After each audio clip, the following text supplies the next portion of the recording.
आराधना और आज नेताजी की दूसरी पुण्यतिथि है तो उनको याद किया जाना तो लाजमी ही था, लेकिन दो तीन बातों के लिए उन्हें हमेशा याद किया जाएगा। भारतीय राजनीति में जब भी सांप्रदायिकता की राजनीति खड़ी होगी, उसके बरक्स अगर किसी का नाम लिया जाएगा तो वो पहले नंबर पर नेताजी का नाम होगा। हम सब ये भी जानते हैं कि 1990 से पहले 4 अक्टूबर 1992 के पहले समाजवादी पार्टी जब इस देश में नहीं थी, तो आप सबने देखा होगा कि मैं दो तीन चीज़ों के लिए नेताजी और कांसीराम जी को एक साथ याद करना चाहता हूं, क्योंकि अभी कल ही कांसीराम साहब की जो पुण्यतिथि थी तो उन्हें भी हम सब ने याद किया था। और दो तीन चीज़ों के लिए बेहद याद किया जाना चाहिए कि जब इस देश में कम्युनिस्टों ने, इस देश के कांग्रेसियों ने मान लिया था कि इस देश में सांप्रदायिकता की आग से इस देश को बचाया नहीं जा सकता है, तब 1992 में नेताजी ने सांप्रदायिकता की आग से देश को बचाया था और ये बताया था कि पर बाबरी पर कोई परिंदा भी पर नहीं मार सकता है। और उनका भाषण अभी जैन जी याद कर रहे थे, जो तरक्की पसंद लोगों को बेहद पसंद है कि कोई चाहे हमें मौलाना कहे, कोई चाहे हमें मौलवी कहे, या हमें कोई समाजवादी पार्टी के राष्ट्रीय अध्यक्ष के नाम से जानता हो, उनकी क्या मानसिकता हो सकती मुझे नहीं पता,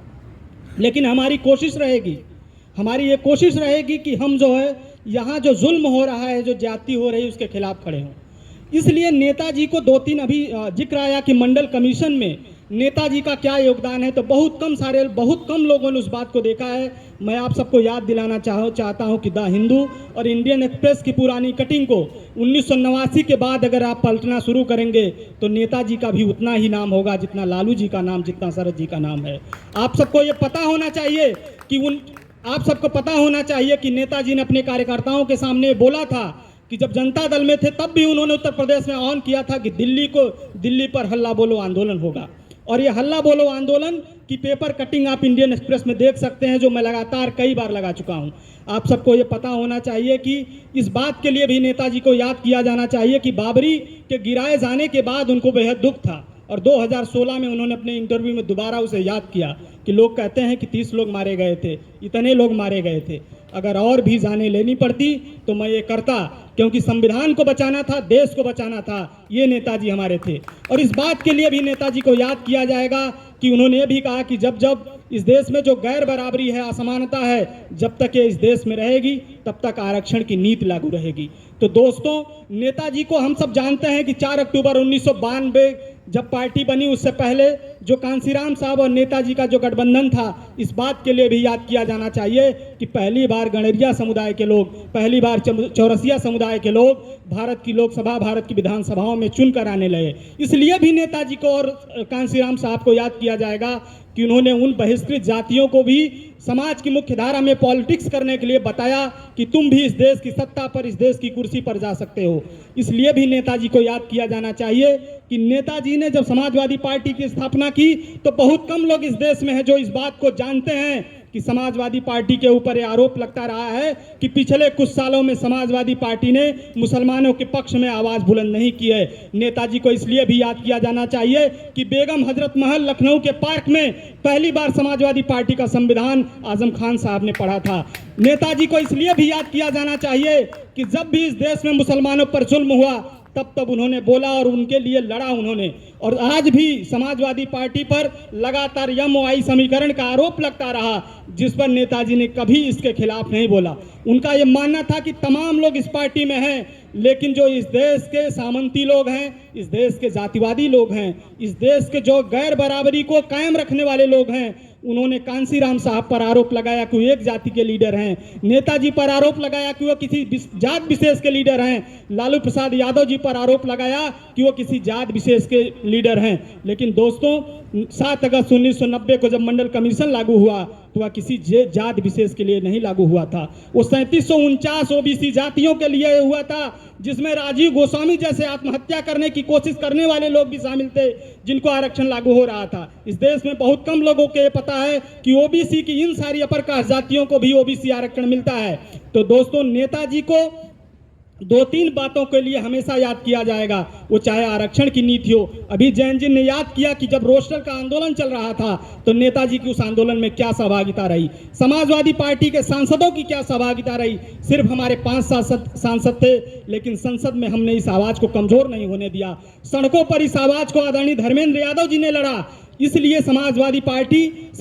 पार्टी ने उन जुल्म और जाति सहने वाले लोगों के पक्ष में खड़ी रही है। और एक बात के लिए समाजवादी पार्टी और नेताजी को इसलिए भी याद किया जाएगा कि पिछले 10 सालों में उत्तर प्रदेश के अंदर जिस तरह से जुल्म और जाति मुसलमानों के खिलाफ हुई है, उसके खिलाफ सड़कों पर समाजवादी लोग लड़ रहे हैं, विधानसभाओं में समाजवादी लोग लड़ रहे हैं। हम सब ने देखा कि किस तरह से लोकसभा में भी मुसलमानों के ऊपर हो रहे जुल्म और जाति के खिलाफ हमारे लीडर ने बोला। और ये बात समझ रहे हैं, आप सबको पता होगा कि चाहे इरफान सोलंकी हो, चाहे आजम खान हो, चाहे कोई और मुसलमान लीडर हो, जिस तरह से उत्तर प्रदेश के अंदर उत्तर प्रदेश की जातिवादी और किसी विशेष जात की बात करने वाली जो पार्टी भारतीय जनता पार्टी है, उसने किस तरह से मुसलमानों पर जुल्म किया है। लेकिन समाजवादी लोगों ने उत्तर प्रदेश के अंदर ये बताया कि लोहिया के उस नारे को बार बार याद किया जाना चाहिए कि जब सड़कें सूनी हो जाएंगी तो संसद आवारा हो जाएगी। तो दोस्तों, ना तो हमने सड़कों को सूनी होने दिया है, ना तो संसद को आवारा होने दिया है, ना उत्तर प्रदेश के अंदर जिस तरह से विधानसभा में लगातार हमारे लीडर ने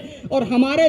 पार्टी के तमाम विधायकों ने जिस तरह से मुसलमानों के ऊपर हो रहे जुल्म और जाति के खिलाफ बोला है। इसलिए समाजवादी पार्टी का वो योगदान है कि जब उत्तर प्रदेश के अंदर वंचितों उपेक्षितों के ऊपर जब अन्याय होता है तो समाजवादी लोग उसकी लड़ाई लड़ते हैं। आप सबको ये भी यह बात याद करनी होगी, चाहे मंगेश यादव की हत्या हो, चाहे इंदल पटेल की हत्या हो, चाहे वो किसी दलित लड़कियों की हत्या हो, वहां अगर कोई मिलने जाता है तो समाजवादी लोग मिलने जाते हैं और उसके लिए बाकायदे ये तय किया जाता है कि कौन कौन लोग मिलने जाएंगे। तो समाजवादी पार्टी और नेताजी का जो योगदान है उसे लगातार याद किया जाएगा इन संदर्भों में। एक तो आरक्षण की नीति और मुसलमानों के पक्ष में जिस तरह से हमने आवाज बुलंद की है, क्योंकि आप सबको पता होगा कि इस देश में अगर कोई सबसे पिछड़ा है तो मुसलमान है, क्योंकि सबसे ज्यादा अगर अशिक्षित है तो मुसलमान है, सबसे ज्यादा अगर अशिक्षित है तो इस देश में मुसलमान है। क्योंकि हम सब जानते हैं कि उत्तर प्रदेश के अंदर जो सरकार है, अभी मैं आज किसी डॉक्टर के यहाँ बैठा था तो कह रहा था कि परमिंदर जी, मुसलमानों के खिलाफ तो खड़ा होना पड़ेगा।